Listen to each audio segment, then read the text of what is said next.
There are places where the dark never sleeps, where shadows whisper and the unknown watches from just beyond the veil. Supernatural horrors, unsolved mysteries, and things that should not exist. Once you hear these stories, they may never leave you. Never Stop for Her on This Haunted Highway. Scary Trucker Horror Story. I am a Canadian long-haul truck driver, and for the past 20 years, the open road has been my second home. There are times when I drive for days without a single human interaction. The hum of my engine, the only company I have. I used to love this job. After all, I was getting paid to see all of Canada, witnessing the breathtaking wilderness of this amazing country. But over the years, I have encountered things that defy explanation, things so unsettling that no one would believe me unless they saw or heard them for themselves. This story happened during a trip from Churchill Falls, Labrador, to Port Hope Simpson, a grueling 380-mile stretch of isolated road, cutting through some of the most remote terrain in Canada. It was the dead of winter, and the snowfall was relentless, reducing visibility to just a few yards. I had my high beams on, piercing through the swirling frost, but the world beyond my truck was an endless void of white and darkness. The last time I had seen another vehicle was 2 hours ago, right at the beginning of the route. With no cell signal on most of this highway, which many call the road through nowhere, I relied on music downloaded onto my phone to keep me company.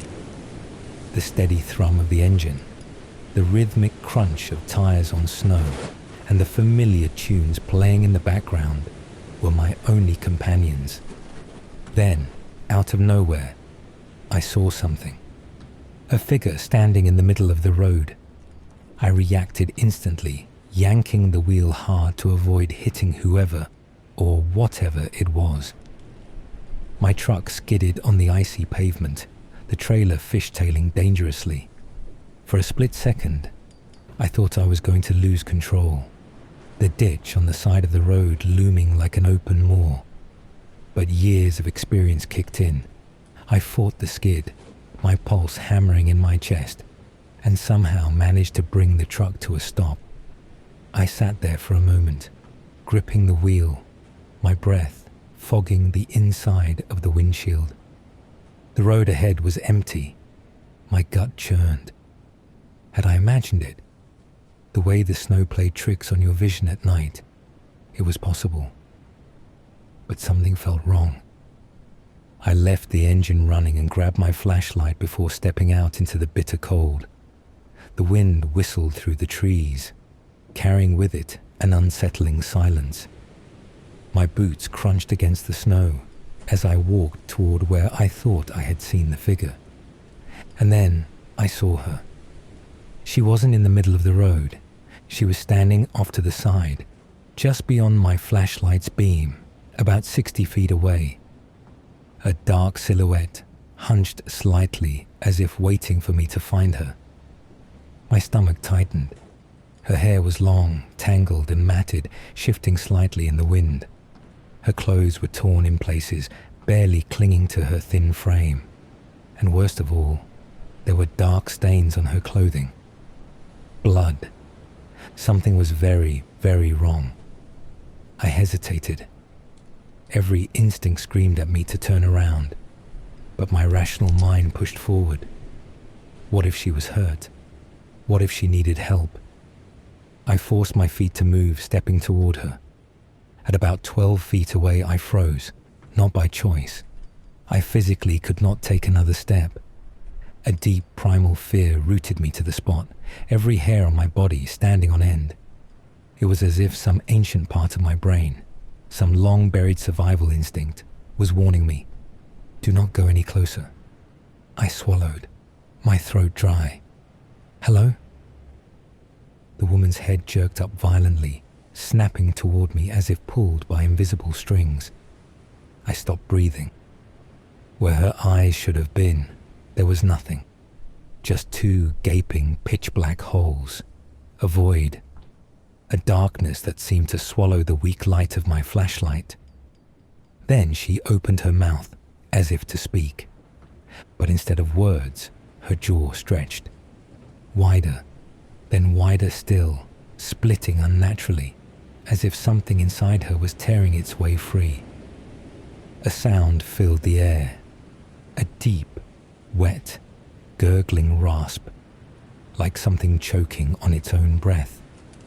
I felt my legs give way beneath me. Run! My mind screamed it over and over. Run! And then she moved. I turned. I ran.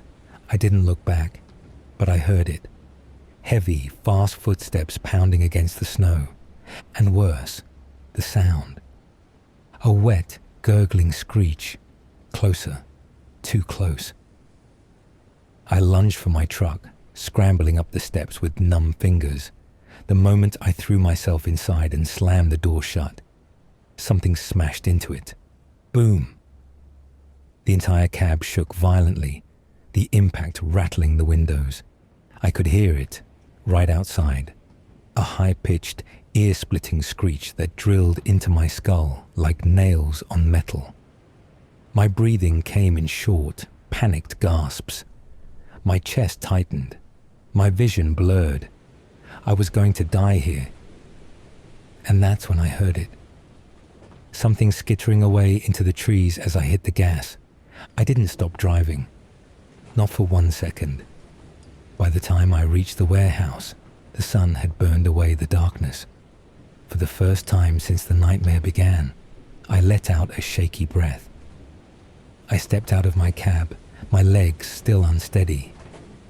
But as I turned to close the door, my stomach dropped. There, on the driver's side door, were 3 deep claw marks. The metal was gouged open, jagged gashes tearing through the paint. Whatever that thing was, it had been close. Too close. I forced myself to calm down before heading inside to face my boss. I couldn't tell him the truth. Who would believe me? A bear, I lied. Chased me back to the truck. He frowned but said nothing, just clapped me on the shoulder. Glad you made it back safe. But deep down, I knew the truth. That wasn't a bear. So if you ever find yourself traveling the Trans-Labrador Highway, alone on a snowy night, and you see a woman standing in the road just beyond the reach of your headlights, stay in your truck, no matter what. Thanks for watching. If you enjoyed this story, please give the video a thumbs up and subscribe to our channel. Your support helps us create more content like this.